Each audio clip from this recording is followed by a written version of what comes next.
Hello and welcome. It is episode number 25, the Hilarious Humanitarians Podcast. I am Frances Echeverria, licensed marriage and family therapist. I am Deanna Silverman, licensed clinical social worker. And we have with us from Instagram, Mommy's Inside Voice. Hello. Hey, hi. Hey. This is our first international guest. Oh, I feel so exotic. When was the last time Canada and exotic were ever like in the same? Right now. Okay. We will get into getting to know Amy here momentarily. Before we get started, we do want to start with the legalities, if you will. We call it cover your ass. We also call it a disclaimer. This podcast is for informational purposes only and does not constitute replacement for medical advice or professional help, diagnosis, or treatment. Please go somewhere you pay for that. I added that last part. I like it. Also, the Hilarious Humanitarians Podcast is now, we're a quarter of a way to 100 podcasts. So we ask that if you have not already done so, please rate and subscribe. And as we've mentioned in the past, feel free to grab anybody's random phone and do the same for them as well. We are found on, on iTunes, on YouTube, and on Google Play, all up and running on those. You know, it's interesting. There's I guess when you download or upload your show to iTunes, then it also puts you into 100 other platforms for podcasts. So basically there's no excuse to not be listening to the show. Yeah. And we did get somebody who said they Googled best podcasts and just that, and we popped up and she used it for driving. So we want to say thanks for that review that was recently left. So some behind the scenes stuff. Let's go ahead and start with why Amy is at a stranger's house.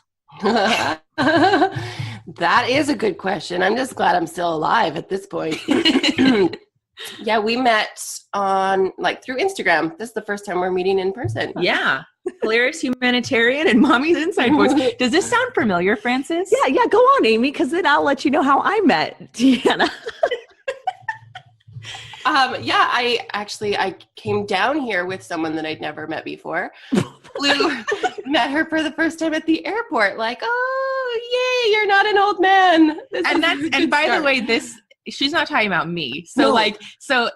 Frances, you thought I was daring, but Amy took it up a notch because not only did she meet me, which is I'm actually kind of a stranger, but not a stranger anymore. No, right. But she also met somebody off Instagram at the airport and then flew down to California, and now they're both at my house. Dude, my anxiety level is at a 27 out of 10 right now. What if you guys hated each other on the plane and then you're stuck with her? That was, and we're living together for 5 days. Oh, Here was my thinking. Amy and I have the same exact birthday, so we knew that we would totally get along. So if it would have never happened, her guest that's here, but let's just say in a weird alternate universe that she didn't like her, at least the birthday twins would have each other. okay. I come in here. Don't let her take me back. Don't let her. So you're just on a girls' trip to Southern California, or what? Tiffany actually wrote a book, and she's down here doing some filming and media stuff, and I'm here, trusty little sidekick. Okay, I like it. Well, the first time I met Deanna, because I just Instagram stalked her and then became friends, and then we're like, we should do a podcast someday. And then I took my kids and we stayed at her house with her lovely family when we went to Southern California for Universal Studios. So I was thinking, I'm either going to make a lifelong friend or I'm going to get me and my children murdered. I don't necessarily recommend doing that for just anybody you meet on the internet, but There's a vetting process. Yeah, we're good. Isn't it crazy? I was talking to somebody about this. It used to be don't get into strangers' cars and don't meet people from the internet. And now we use an app to get into strangers' cars to get home when we're drunk. And we also meet people on the internet. I think we both met our husbands on Plenty of Fish, didn't we? No, not me. No. That's awkward. But it's okay. I'm doing online dating, and I met my last boyfriend through Plenty of Fish. Yeah, granted, Frances. Online dating blows, but yeah. I did online dating. Everybody I dated was online. And then I got to my tipping point and I was like, I can't do this anymore. And I just said to all my friends, you have to hook me up. And it was the one time it organically happened. So my coworker met my husband and then introduced us, and That's here how it we are. goes, right? Yeah. But Francis, we've all done plenty of fish. So, Yeah. So no shame. No shame. Never any shame. Yeah. Okay, so we found out now that we have the stranger in Deanna's house again, and now we're doing a podcast. And then also some behind the scenes stuff of this morning, just as we're getting into today's podcast, which, by the way, we're going to be just talking about a kind of a plethora of things, a question and answer kind of deal, if you will, that'll touch on parenting, divorce, tattoos, sex with your significant other and lack thereof, mom shaming, and more. So we'll get to all of that. But this morning, I had big plans of getting up and working out and doing all the things. And instead, I woke up to a crash from my son's bedroom and the tax guy calling. Pretty much the two worst things you can expect in the morning.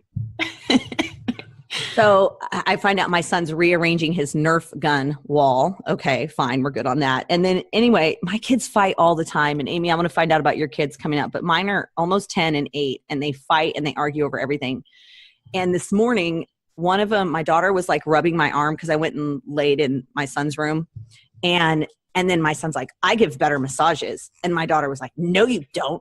And then it ended with me sending a photo to Deanna of both of my kids rubbing my feet, trying to compete for who gives better massages. And I was yes, please. Yes. I won parenthood. It went on to a back rub, complete with like the little choppy hands that my son had picked up on some movie or something he had seen. It was glorious. It was genius. And then, so the way we pretty much prepare for all of our shows is like, maybe I shouldn't like give away all of our secrets. Nah, it makes us approachable. Yeah. Typically it's last minute. We text message like, what topic are we What going to, are we doing? So we were talking, she sent me that picture of her kids rubbing her feet. And then my response picture or video was, I was getting ready to meet you, so I was trying to look presentable, and I'm blow drying my hair and simultaneously, I sent you a video, right? Mm-hmm. It was a video of me blow drying my hair. I was in bed, lying down with my kid attached to my boob nursing. Getting punched and bit. Yeah. Yeah, pretty much. And I dare anybody to try and multitask more than that. I don't recommend it, but it, there's moments where I feel proud of myself. It might have been then. Right around that moment too, my kids, because they were arguing over who gives better massages, they asked me to like roll over. I'm all fine. So they want to rub my back. I pull my shirt up and my son goes, "Ew, Mom, your boobs are on my bed." And I explained to him, I'm like, first of all, my shirt is over my boobs. And secondly, you have nipples too. And mine never worked in the first place to feed you. So this is just like skin on your bed. So get over yourself now. And you know what? I swear my boobs in terms of breastfeeding do work. And if my kid says something like that and I can still nurse, never mind. Never mind. Yeah. I'll make her regret saying that. Oh, well, let's go ahead and jump in today. You guys posted some stuff up online, right? So that people could ask Amy here, Mommy's Inside Voice, some questions. But really quick, I did want to start with what got you starting an Instagram page? And for those that are just tuning in and going, wait a second, I'm not following her yet. Go ahead and explain. It actually started as a blog. I decided that, 3 babies in, I need something for myself. Mm-hmm. I don't care if it's wine drunk over my laptop at the end of the day, crying onto my keyboard. I got to have an outlet. So that's how it started. And it kind of really blew up from there. I try to keep it light and fun while still, talking about some of the more intense parts of motherhood, and not just, kid related, but really about parents themselves and their journey through it. So I think that's kind of resonated with a lot of people, and it's fun. It's super crazy the way that the internet connects people. Like, here we are. Yeah, totally. All through a little Instagram page. Yeah, it's amazing. I'm totally creeping on her Instagram page right now. By the way, hey girl. Super fun. Like, I'm not kidding. Like if you're not following Amy Mommy's Inside Voice, you absolutely have to. Like, her page is phenomenal. Like, for instance, here's one. Whoever invented marriage was creepy as hell. Like, I love you so much, I'm going to get the government involved so you can't leave. What's the one I just saw on your page? It said something like, it's not called nagging. It's like, listen to me the first time, dickhead. You call it nagging. I call it listening to me the first time, you dickhead, or first 10 times. Oh, and by the way, I'm so totally creeping that, by the way, this is Mommy's inside voice. Your husband is adorable. I love his hair. Yeah, he's a super hunk. And delish. Okay, so since we just brought up your good-looking husband, let's go ahead and start with one of the questions that came in. And I don't have the actual wording in front of me because that would require me being ready. But no, somebody I have the question. I can start off with one of the questions. By the way, speaking of creepy, how creepy is it that a random person on Instagram is about to ask about your sex life? I mean, bring it on. Do we want to start? I'll tell you. You know what? Actually, let's just right out of the gate. You wanna ask that one, Francis? So the question specifically is asked: how many nights a week do you and your hubby get a chance to get it on with 3 kids? And this is going to be an opportunity to talk about when people are telling the truth and when people are lying about how much sex they're having in their marriage. I mean, it's really hard. I actually just recently did a post about this and how hard it is after you have I can't get over that sex related fun, how hard it is to have a healthy sex life after you have kids, not just the alone time, but like you're tired. That's the thing that I struggle with. Like, it's not necessarily, because I've joked and I've talked about this in the podcast where I need to work harder at like being attentive. And I can't get past how fucking tired I am. Well, and you're overtouched. There's always someone on your body. And that's you're just the like, thing. I don't want you to touch me anymore. I think that's it. Like, I feel personally like once I stop nursing, my hope is the hormones will start to adjust better and I'll start feeling like it feels like it suppresses the like urge to want to do it, like on a hormonal level. Totally. And then also like my husband made a statement because I was being self-deprecating and talking about my like nursing boobs, like not in a very positive way. And he's like, your breasts are beautiful and I want to touch them. And I was like, I'm going to throw up on you. Get away from me. Touch them. And then I was like, Deanna, no, don't say that. Don't. Okay. Anyhow. I found that, and I'm actually quite unique in this, it's really important to me that he feels wanted, because I feel like that's important for men and their cute, adorable, fragile egos. They need to feel wanted. And even if I don't physically want to, I remind myself of that. And for that purpose, I feel like the more you do it, the more you want it too. Yeah. So it's like, the more I may not always want to, but I want to for him. And that's a way that he connects. So I get into it because I want him to feel wanted. So as far as like how many times a week, that totally varies. But we are pretty strict with our kids and their sleep. So we get all the chances we want. That's awesome. That's solid news. So I was pulling up some stuff from the Huffington Post, and getting actual numbers on this subject are going to be downright impossible. But it's talking about everywhere from like in early marriage, 0 to 7 years, 1 to 3 times to 6 times every other week, depending on how you're keeping track. But I think what you mentioned is important. One is trying to keep your partner's needs in mind, and then also being true to yourself, and recognizing, I've said this before clinically, and I've done it personally. Sometimes you're not in the mood, but once you kind of like, it's like the first 10 minutes of exercise, you maybe don't want to do it, but if you do it anyway, then you start like, oh, that feels good. Okay. Like absolutely. In fact, as Amy was talking, that's actually what came to mind. Like when we talk about people who are clinically depressed or having really, really bad anxiety, and it's just getting to a point where it's like, God, you really just need to get out there and push yourself. Like I can speak from experience. When my energy is super low and I'm feeling just moody and off, if I push myself and go outside and go on a walk or like go see a friend, 30 minutes into it, I'm like, I'm really happy I did this. Totally. Like if I hadn't pushed myself, I would have been on the couch in my pajamas still. you know, Right. and I'm all about that. I think it's important to just chill out sometimes and just scale it back and just zone out. But it is good to push yourself out of your comfort zone a little bit. Depending on what it is. On the other side too, though, it's really important for the partners to be really cognizant of the fact that you did give birth and your hormones have changed. And not only that, but your body has changed. Mm-hmm. And that's really hard for a lot of moms to, you know, come to terms with. And it has really helped that my husband has been super vocal about how much he loves my body regardless of what it used to look like and what it looks like now. And that has made it a lot easier for us to maintain a healthy sex life, where I know a lot of my friends where their husbands have been dickish about their changed body. And I'm sorry, you don't get to make comment on my body that birthed and built your children and then want to touch it. Yeah. No, and I think that's a good point too, is we're not saying in all instances, push past your comfort zone. There may be sometimes where you have to be like, no, this is not okay. I'm not comfortable with it. I want to honor where I'm feeling. And so that's important too.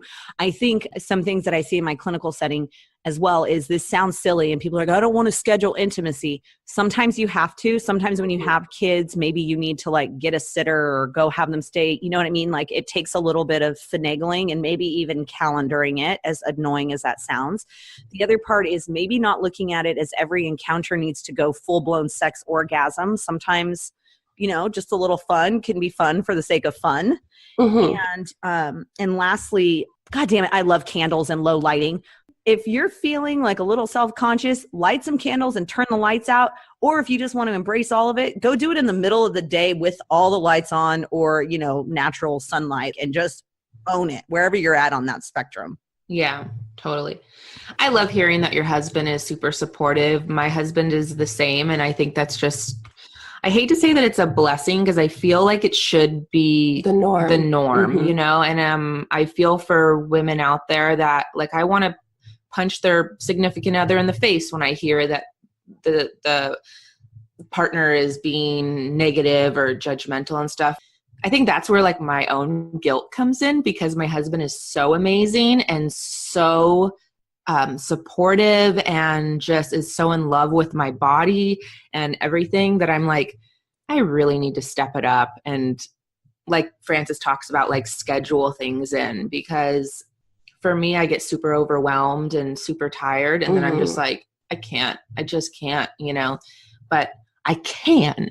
And just also, as Frances mentioned, like sometimes it doesn't necessarily have to end in like full blown sex. Like this morning, we hug each other and I'm like pinching his butt and like grabbing him and stuff like that. And he's like, ooh, oh yeah. There's other ways to make your significant other feel wanted. Right. Like even if you're not in the mood, it's just like, yeah, you're so sexy to me. That can do the same thing. Yeah, totally. All right. So I got a good question for you, specifically for Amy. This is from somebody who is super excited about you coming onto the podcast show.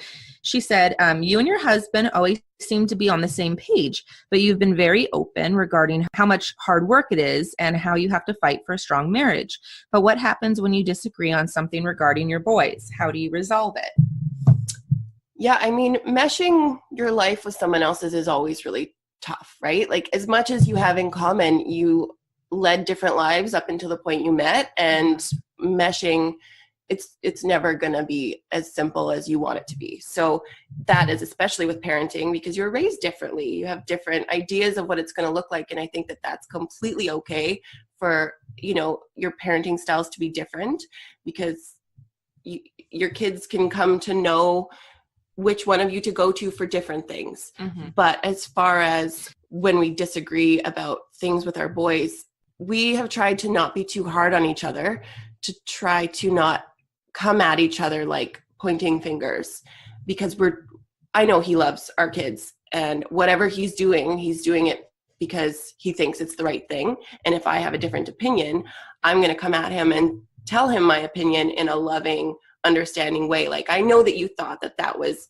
the right thing, but if you look at it from this point of view, you know, and we can usually talk it through and keep it pretty chill, mm-hmm. not pointing fingers. Because once you're starting to feel attacked, especially about your parenting, that can get sticky. Mm-hmm. So I just give them the benefit of the doubt, I guess. We give each other the benefit of the doubt. So one thing I wanted to ask about that is that's a conversation, my guess is, that happens behind closed doors, correct? Yes, although there have been times where he's done something in front of the kids that I put them in timeout for, and I then have to correct him in front of them. In a really respectful, we're still on the same team, we're still equals kind of way. Just like, oh, Daddy, we don't use that word, or we don't touch someone that way, or whatever it happens to be. And that's the only thing that I would do in front of them, because they do need to see that you are on the same page and you're a team. I even have been able to do that. I mean, my kid's dad and I have been split up for several years now, and we'll talk about this. The next question I wanted to ask you was one that came in about dealing with exes, but I've even gotten to the point where when like my son really likes to push my buttons sometimes, and I think it's because I'm mom and I'm single mom, I'll tell him, I'm going to call your dad right now and see what he has to say about this. So that no, Mom, don't call Dad. No, because it is possible, even in a situation where you have split parents, to still co-parent in a way that is united. Now, there's also different rules at Dad's house than there are at my house, and we navigate that accordingly. But I think the important part is to have the conversation, and also to have the conversation about how to have the conversation. And this sounds silly, but it's called meta communication. It should not happen when you're angry. It should happen in regular kind of everyday, like situations where you talk about how to talk to each other. Which can help keep that sanity in place. That's one of the biggest parts of a relationship, I think, is learning how to effectively communicate with each other, because, it took a long time for me to communicate with my husband to the point where I understood his triggers and tones of voice and stuff like that. It all matters so much. That's probably like one of the biggest issues. Like I don't want to say biggest issues in my relationship, because it sounds like my relationship is struggling, right. But, my tone is something that I've had to work on my whole life, because I kind of have like a kind of a flat monotone voice, and I'm also really sarcastic. And my husband is a sensitive guy, and he'll constantly be like, it's not what you're saying, it's how you say it. And it's interesting. Like for me, if somebody calls me a name, that's worse to me than the tone being a little, like a little mad or aggressive. If it fits like the context, like if you're mad, then for me, it's like, it's understandable if you sound mad, but it's not acceptable if you're mad and you call me a name. Whereas like with my husband, he's like, no, it hurts me all the same. Like call me a name or raise your voice. And I'm like, but if I'm mad, am I supposed to sound happy? So it's actually this like weird thing we've been like working on, because I'm like, well, in all fairness to me, like I have to have a place and an opportunity to express being upset. And if that's just my tone, like that's all it is. And we're going to move past it. You know what I mean? And so that's something we're working on like present day, because it seems like we get into like stupid arguments or disagreements, and it'll escalate because of somebody's tone. Right. Whereas like I could give a shit less. I'm like, yeah, express anger and then I'll apologize and we'll move past it. As long as like he's not screaming and I'm not screaming. But yeah, it's just not a big thing. Communication is freaking weird. It's hard. And I cannot stress enough, people sometimes, they get in a fight, it settles down and they don't want to bring up how to talk to each other. But if you wait until it's escalated in a fight, you'll never stop that pattern. So sometimes I'm guilty of it. It's like, okay, we're in a good place. I don't want to say anything because I don't want to mess it up. Well, but you have to have it in those moments where everybody's calm. Yeah, absolutely. Yeah, I agree. So this one was coming in. Amy, I'm guessing from this message that you're divorced. No. Then what is this question about? I guess I just assumed. You know what? To be fair, you know what happened is this question, I believe, came through my Instagram. And so we kind of opened it up to like just ask questions. Okay, gotcha. Okay. Yeah. So the question is, what is the best way to approach a relationship with your ex-husband, a relationship that you don't want in the first place, but you're kind of sucking it up because the kids, I'm still in a place of hurt and very resentful, and he's very nonchalant. Any suggestions on how to not make my life insane and add anxiety? To be fair, Frances, I thought like you could probably lead with this one because I mean, you've been in the situation. Yeah. So Amy, I'm a marriage and family therapist who's been divorced twice. I say that because I will say this and take it as you will. I am in a 1,000% better place because I am no longer married. I only had children with my first husband. My second husband and ex-husband and I, we interact here and there. Sometimes he sees the kids. It is what it is. But I do have to see my first ex on a regular basis. And to this person asking the question, it takes some time. I think keeping front and center this point. If you ever talk shit on your ex in front of your children, no matter how much that ex deserves it, no matter how much those kids maybe are being hurt by the actions of your ex, when you talk shit on that other half, somewhere inside their little body, whether they're 4 or 20, they are interpreting that subconsciously as part of them is bad. Does that make sense? Totally. So keeping that in mind, I had a friend who she told me she would like go into a room and cry sometimes because her ex was driving her crazy, his behaviors with their kids. But you have to be the bigger person. And sometimes that may mean you put on your strong face and then you go and cry in a bedroom or call your friend up after your ex does something fucking stupid. And I say that like I've heard. And you're like, you can't believe what happened. But for the most part, I think sometimes you always have to be the grown-up, but you have to be the stable one. You can't control what the other person's doing, what they're saying about you, but kids will see it. I do know that kids tend to defend too. I have to say all the time, we've gone through some struggles with my son, and my daughter will stand up for her dad, even though I'm not even approaching it that way. Like she just senses she needs to be like fiercely loyal. And I tell her like, listen, just because your brother's talking to me about something doesn't mean I don't like your dad. We're just talking. Yeah. And so that's been an important part. And the other piece I think is maintaining boundaries. Kids can complain to you about their parent. Like my kids can complain to me and they will at some point, but I can't complain to them. Right. The boundaries do not work that way. And get a therapist if you need one. Let kids be kids. I think I've talked about this in a past episode. My parents got divorced when I was 13. And leading up to the divorce, it was like, it felt like, I was born all the way till I was like 11, almost 12, and no issues. And then I think, in retrospect, looking back, it all kind of came to a head. And then like the last year that they were married, it was like super chaotic and they were arguing all the time. And then they got divorced. And then all of a sudden they became like best buds.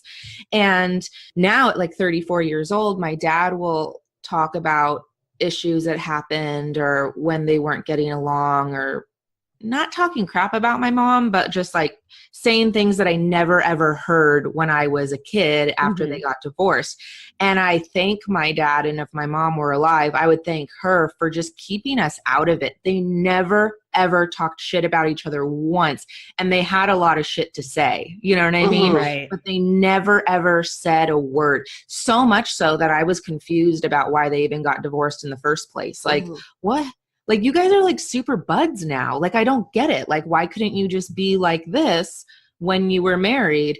But they did have a lot of hurt feelings and a lot of stuff to say. They just never said it to me and my brother when we were kids or teenagers, because it's not appropriate.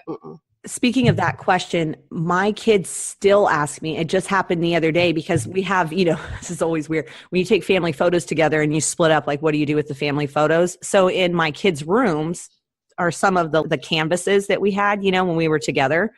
And my son was looking at one the other day, and my son doesn't remember me and his dad like all of us living together.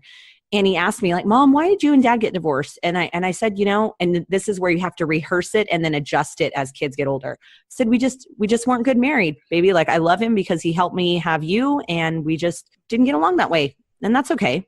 And so to be able to answer that question 50 million times, because it's going to happen. But I wish this person the best of luck. That's for sure. Yeah. All right. Next question. And I think you kind of answered it in the beginning. Amy, how did you meet your husband, and how is it being outnumbered by a bunch of really adorable boys? This is actually a really funny story. So like I said, we met on Plenty of Fish, and anybody that's been on there knows that when you send a message on Plenty of Fish, it pops you right back to your inbox. Like as soon as you press send, you just go back.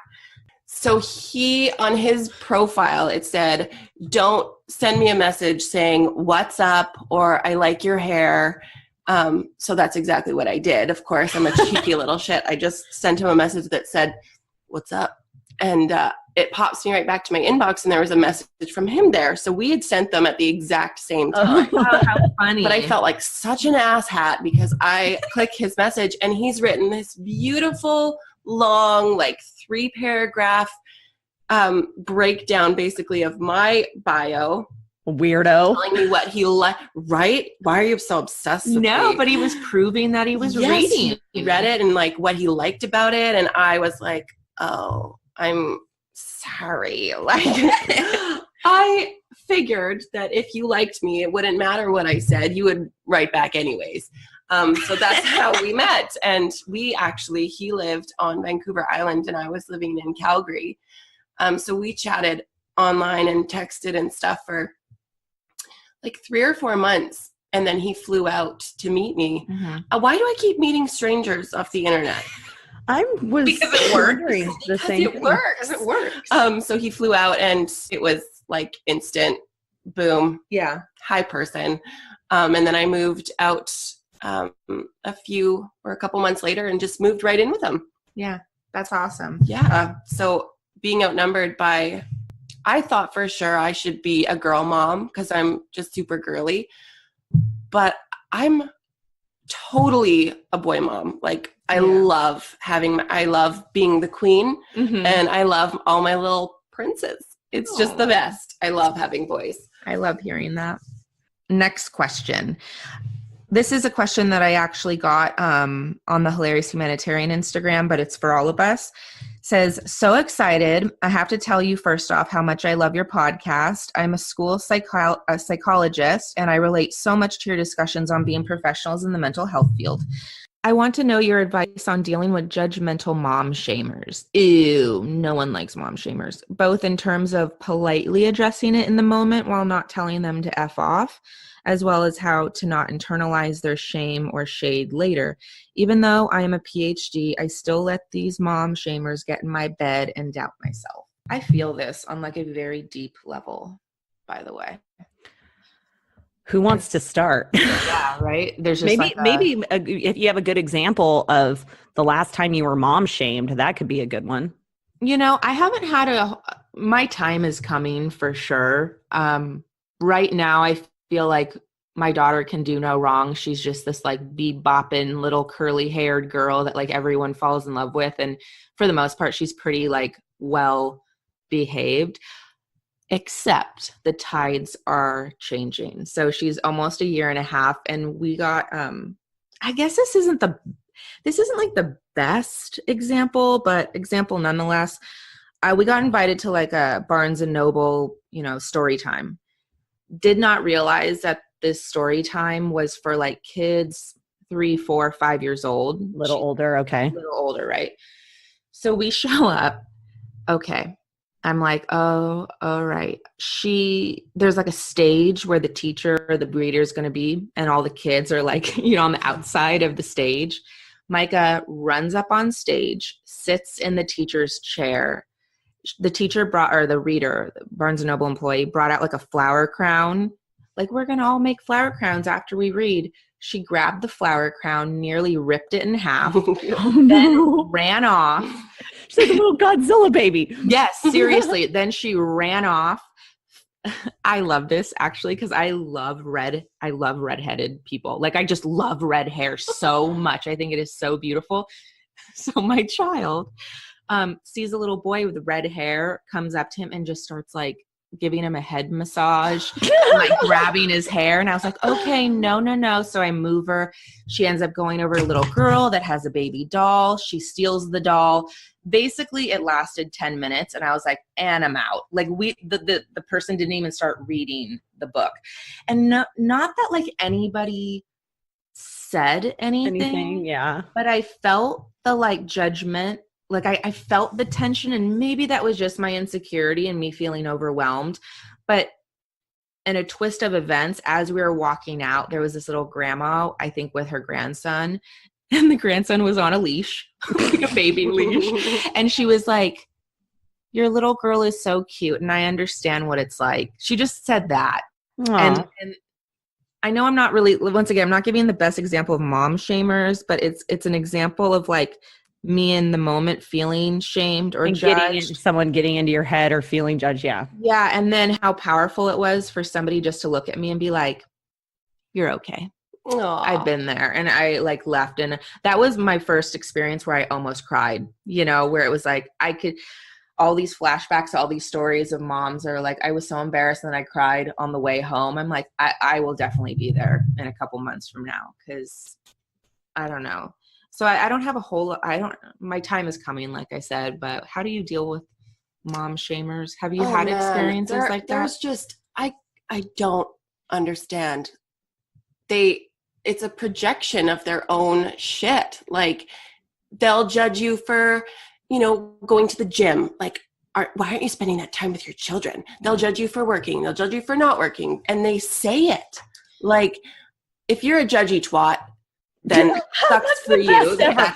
That's your personality, but at least be smart enough to keep it in your fucking brain. Yeah. And the thing, Amy, I want you to like, because Amy's your Instagram, basically like this is your thing, is like speaking up against the mom shamers of the world. Because like the way, like when I found your Instagram page, my immediate feeling was like, I'm home. Oh, you know, like even though, that gave me goosebumps. like even though, like I said, like my child is really young, so I haven't had that many opportunities of feeling shame yet. I was like, I have to follow this girl and like get to know her because I just love your approach to motherhood and parenthood and your message. So, thank you. Oh, yeah. That's really, I'm very passionate about this because like I said, on the last topic about my husband, let's all just give each other the benefit of the doubt that we love our children and that we're doing the best we can for them. So my decisions aren't going to be the same as your decisions because I've led a different life. My children aren't your children. My children are their own unique little beings that need something that yours probably doesn't. I need things that you don't need. So I'm just going to go ahead and say, do you feed your kid? Do you clean them? Do you love them? That's all I really need to know. Unless you're beating them up, I'm not going to get involved in what you got going on at home. Right. And as far as not internalizing it, it's really hard. And I think it stems across all relationships, not just relationships with fellow moms and really yourself, is realizing, like you said before, Frances, you can't control other people and you're not going to make everyone around you realize what empathy and compassion are, but you can have those things for yourself and not owning it because it takes a really messed up person to try to make someone else feel bad, especially about their parenting. Mm-hmm. So realizing that says a lot more about them than it does about you, that you're doing the best you can. And really for most of us, we're doing a damn good job. So we all have bad days and we all feel the mom guilt that we put on ourselves. It's really unnecessary to have that stemming from other people. Yeah. Going and speaking your truth and finding your tribe is the most important thing that you can do. And I know that it's really hard for a lot of people to do that, which is why things like Instagram are so incredible. Mm-hmm. You can find your people and vent to them and have them reassure you about your parenting and how well you're doing and that everybody makes mistakes and that everybody feels guilty about the screen time and the, working or not working. We all feel it. Mm-hmm.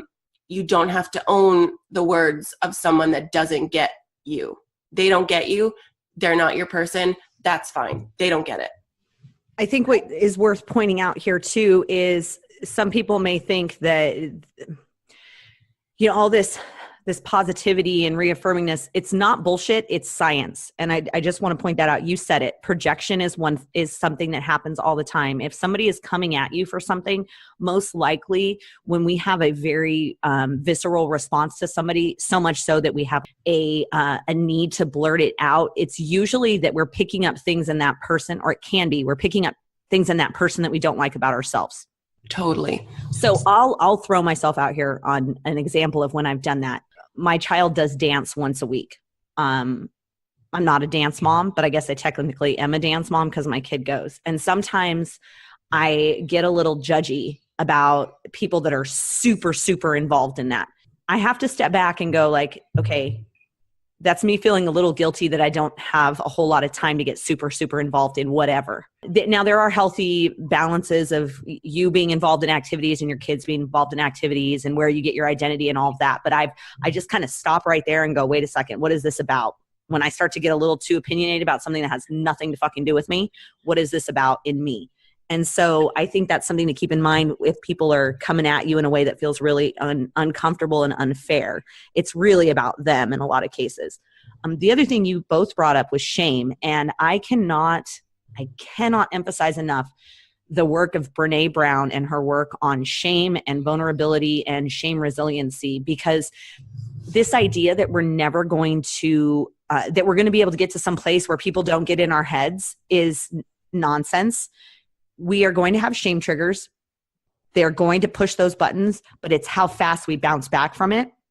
Or on the flip side, how far down that spiral we go. And just like any other exercise or muscle that you have to exercise, you have to understand and exercise those abilities to bounce back. So I think that's important to mention. So, and one other thing that made me kind of smile, Deanna, when you were talking about that grandma with the kid on the leash, the number one way to kill shame is to add empathy.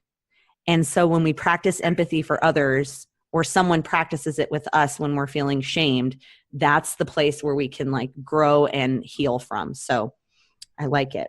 I love it. You guys said. Here's a lighter question. Do any of you have tattoos? If so, what are they of? And do they have significant meaning to you? For Deanna and Francis, if you have tattoos, how does that work with being a professional in your field? Deanna, you have a couple. Oh, just a couple. Yeah, in terms of being a professional in the field, I was really like nervous about getting tattoos that were visible. Well, what are your most visible ones? Just so we clarify, she doesn't have any on her face. Yeah, not on my neck yet. Actually, if I won the lotto, I would probably be covered. I've always said that. I really like tattoos, but the most visible would be on my arm. I have one right here. It's beautiful. It's the anatomical heart, but it's made of roses, red roses. And then that's your forearm. Yeah, on my forearm. And then there's this illustration that I love, or painting, and it's like a woman. She looks like she's howling, and then it's like the image of like a wolf kind of like laid on top of her. So that image really it speaks to me as just being like a strong woman, you know? I think the most meaningful, like I also have like a huge piece on my side and down my leg that took like 40 hours. It was like broken up into like 8 appointments. It's like a huge peacock type deal. I think the most significant tattoos for me is probably like the heart made out of flowers, because that kind of feels like it encompasses my personality.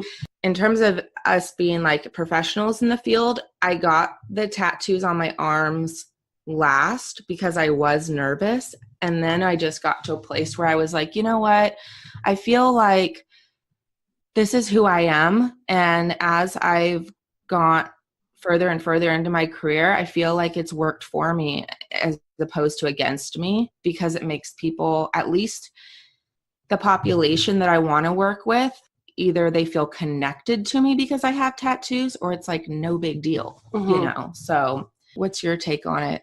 The ones on my lower arms were definitely later and to give some background, my dad hates tattoos. Like we weren't even allowed to draw on ourselves when we were kids. And now what he has is 2 younger daughters who are covered in them. A lot of mine were hidden for a very long time.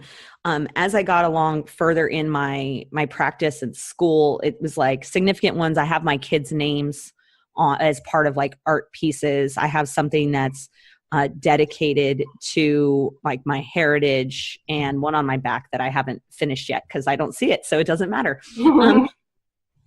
But speaking of working in a setting where how do I put this?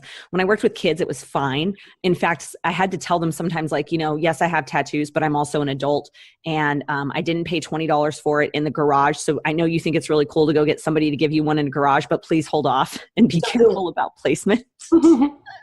The other thing is that I do know when it's appropriate to hide them. The reality is that we do live in a place where people judge us still. So in my private setting, if I know I have a new client, I might be a little more careful about showing them. I might wear long sleeves or something like that. But even now, I mean, I remember when I got the one on my forearm, my dad was like, when are you going to stop doing that to yourself? And I responded back,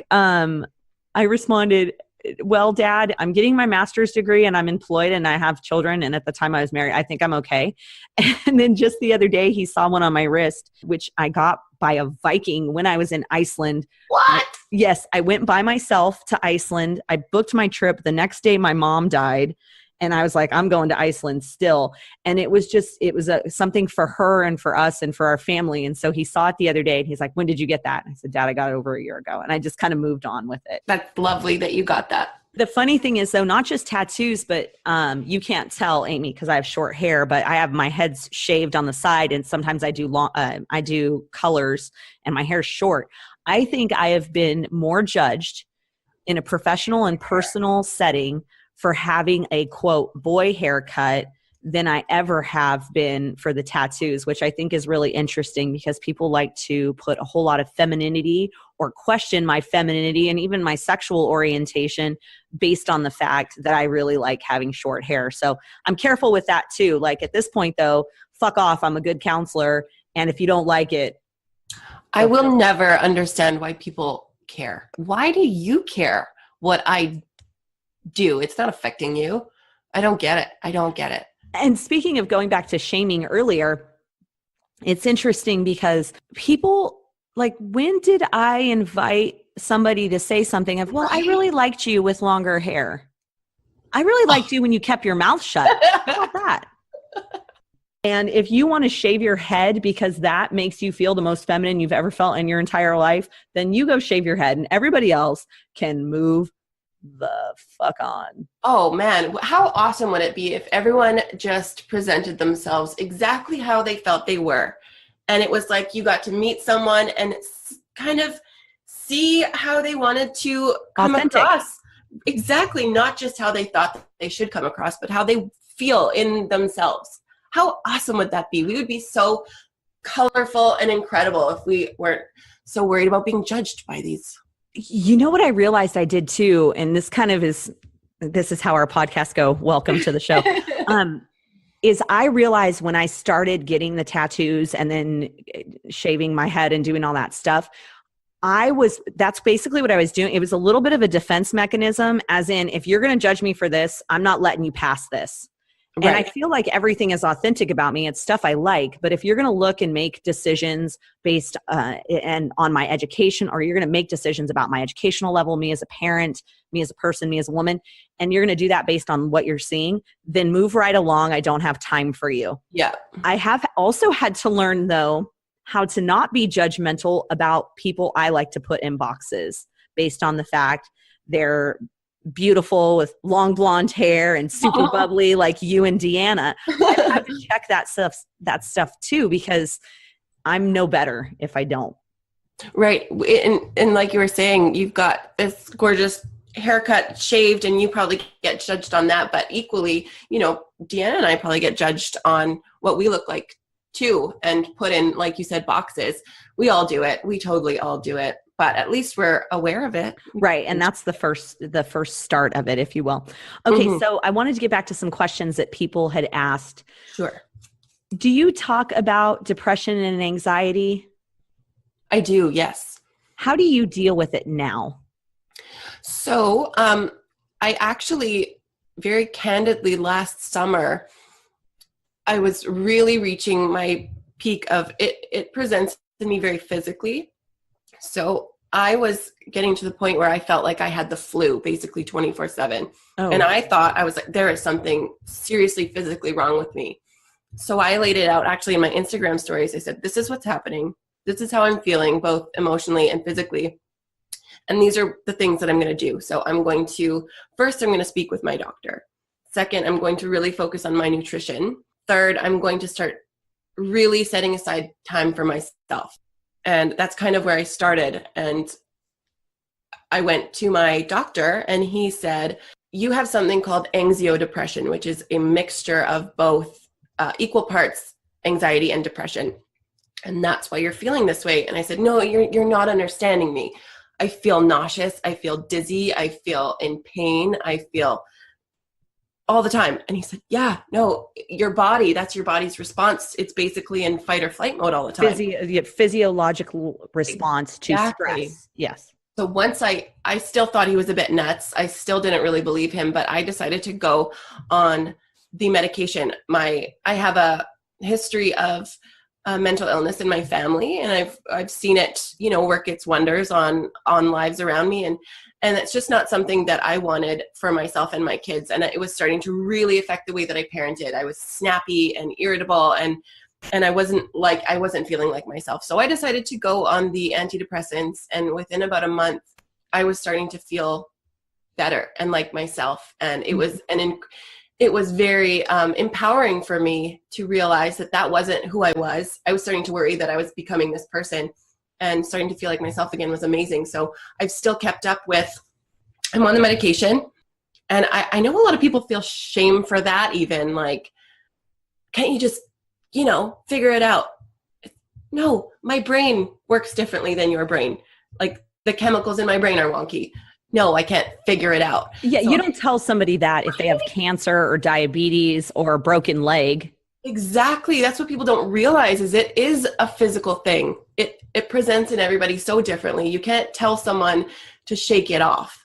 You have an illness that needs treatment. And for some people that treatment is, get outside for a walk. For some people that treatment is do some hobbies and do things you love and surround yourself with people you love. And for some people, it's taking the medication.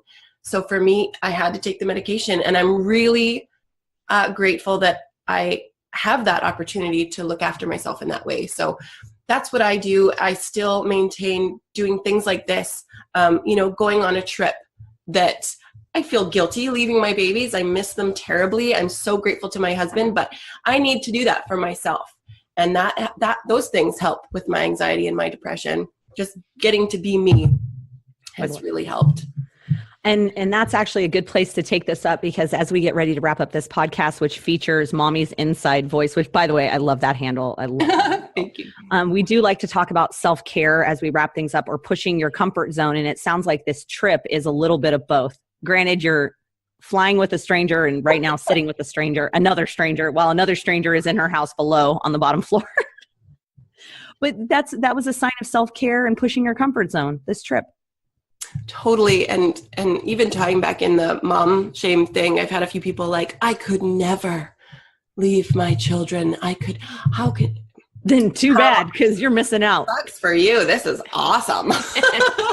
Yeah, self-care comes in so many different ways. And I've heard a lot of people say things like, I can't go to the spa. I can't afford it. Or I can't go on a trip. I can't do that. I don't have the support. But they don't realize that self-care can be 5 minutes, lighting a candle, taking a deep breath, painting your toenails, all of those things. Asking for help when you need it. Totally. And accepting it when it's offered. Right. That's huge. Yeah. All right, Deanna, how about you? Comfort zone, pushing self-care moments in the last week. I have failed. Okay. What would you like to do in the coming week? I keep talking about going back to the gym. I have to get back to the gym. I have to. Man, do I struggle, but this upcoming week I have to do it. Get it, girl? I got to. You know what I've found to be useful is since you already have the membership, if you just tell yourself, like, I'm just going to go for 5 minutes, and if I hate it, I can leave. The overwhelming odds are that you're going to stay, but you give yourself that out. Okay, so for my personal self-care, it was this morning when I managed to finagle my children into giving me simultaneous massages. I love that so much. Pure magic. It was. We like to wrap up the show too with a listener shout out. We've gotten some really great reviews. We want to thank people for that, but we also got a postcard. And if you want to get in touch with us, you can check out wherever you get our podcast for all of that information. But this one comes to us from where, Deanna? Let's see. It is a postcard from Ecuador, and it says, Dear Hilarious Humanitarians, I generally listen from St. Paul, Minnesota, but I'm currently traveling around Ecuador, learning about their healthcare system and doing some tourism. So it seemed like a great opportunity to send a note to let you know that I love your podcast. Love, Jamie. I like it. Thank you, Jamie. And we do appreciate that. To wrap up too, we like to bring you a feel-good news story. We love Ryan Reynolds. Deadpool is an awesome movie, by the way, that's coming out in May. And no, we're not sponsored by them, but boy, that would be awesome. But the feel-good story on this is that Ryan Reynolds has been an activist for a lot of great things, but he is helping out and behind something on Omaze, which, by the way, if you don't know what Omaze is, they team up with these big actors and they offer these great opportunities. There was one for, like, you could win tea with Benedict Cumberbatch, and there was one where you could do something with Chris Pratt on the set of one of the Jurassic World movies. But this story is coming to us where you can basically buy yourself into a raffle where you can win a custom-made Deadpool suit that's pink. And it's pink because it's raising awareness for cancer. Specifically, it's going to help out an organization called Let's F Cancer. That I love that. People diagnosed with cancer as well as their families and support network. The belief is they should have equitable access to early detection, prevention, and psychosocial support, which as mental health professionals, we're huge fans of.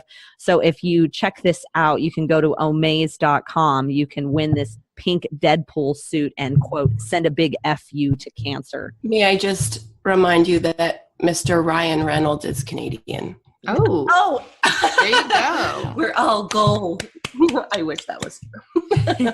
Yes, he is in fact Canadians. I do love that. So anyway, you can donate money and get your entries in.